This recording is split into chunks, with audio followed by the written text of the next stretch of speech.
Hello, Phil here from Wings of Pegasus, and welcome to another analysis video. On the agenda tonight, we have two legends in one. We're going to be looking at Glen Campbell and Roy Clark playing Ghost Riders in the Sky. And I'm going to watch this the whole way through, and it's only 2 minutes 35. So we'll have a little look through, and then we'll have an analysis of it afterwards. So let's see how these guys get on.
And there we have it. Just breaking this down, there is so much going on in there.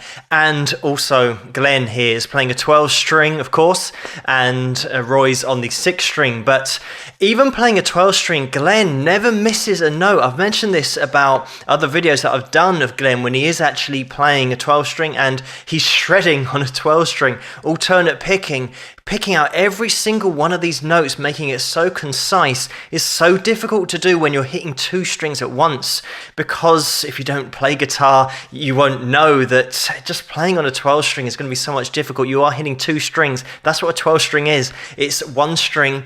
That's the normal string that you get on the 6 string guitar, but then right next to it, it's got another string that's a lot thinner that is tuned to an octave above the original string that is next to it. So you're actually catching 2 strings at once with 1 pick. So there is so much that can go wrong with alternate picking, getting that pick stuck between the 2 strings, but it never happens with Glen. Another thing that Roy has got is this alternate picking as well. And it's funny because the picking that he's actually doing here, the alternate picking pattern, is very much the same that you would get in heavy metal and metal songs. And a lot of people will think that it sounds crazy to say that a metal band will have the same techniques, but it is exactly the same. The only thing that's different is that these guys are doing it on a clean tone. The heavier the music gets, obviously the more distortion and delay and reverb and all those kind of things are added onto the sound, but fundamentally the technique is exactly the same. And that gallop that Roy's got in there, you'll find that all the time in Metallica stuff and Zeppelin, you name it, Iron Maiden, it's all in there. But it's just going on with a clean tone here. But make no mistake, Roy is definitely up there technique-wise with the best, with that alternate picking, and Glen is as well. Another thing that strikes me about this performance is how accurate the timing is. They're absolutely spot on, keeping it so strict with the band. At no point do Glen or Roy miss any notes, and this is one of the things about when they're playing, they're having such a great time, they're smiling.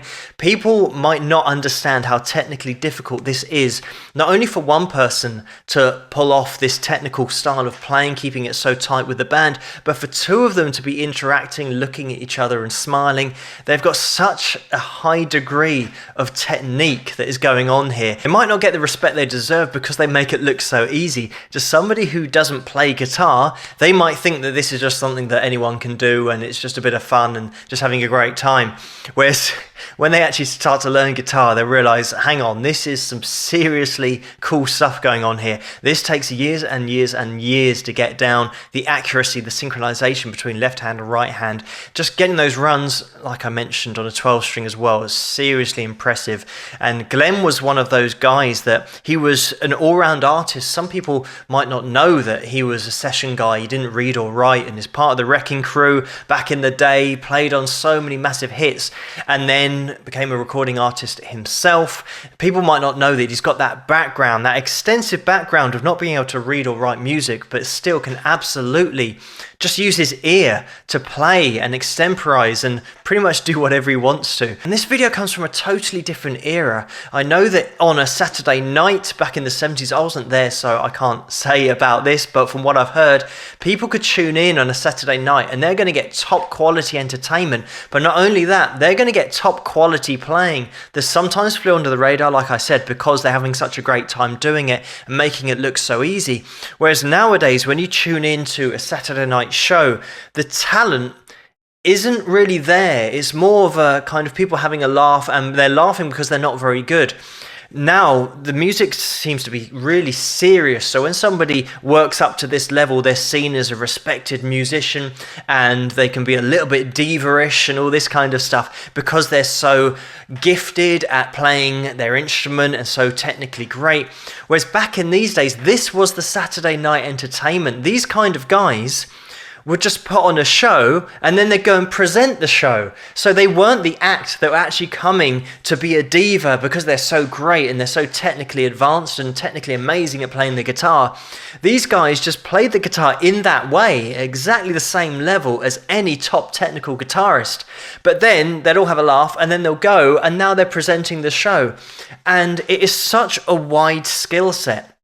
How many people do you know who are top musicians of this generation at the moment now, who are not only so talented on their instrument and can sing as well, and they can do everything musically, but then they put the guitar down and now they host the show as well and interview other people? There's nobody around that does that now because it is such a wide skill set to not only be able to communicate with an audience musically and be so technically good on your instrument that you can use your instrument to communicate with an audience, but to have then the ability to communicate to them as a person, as a presenter, as just a human being, is a whole nother skill as well. So these guys were absolutely insane in their talents, the amount of talent they had for singing, for playing. And Roy Clark, by the way, just about played anything that had a string on it. He could absolutely nail it. So there is so much talent between these two guys, but because they're smiling, they make it look so easy. They might not get the respect that they deserved. Well, especially back in the times, people might not really have understood, especially if they didn't play, how difficult this kind of thing is to pull off. But two legends. Roy Clark is still with us. Sadly, Glen Campbell, I'm sure everybody knows, has passed on. So what a legend he was, and what an all-round entertainer, performer. And he could really sell a song. I know that he didn't write a lot of his own stuff, but he could literally sell the songs as his own with his voice and the way that he could communicate with an audience. So Glen, what a legend as well. But thank you so much for suggesting this video for me to take a look at, and keep those suggestions coming in the comments below. Let me know what you guys think, and if you like this video, please give it a thumbs up and subscribe, and I'll see you guys at the next one. Rock!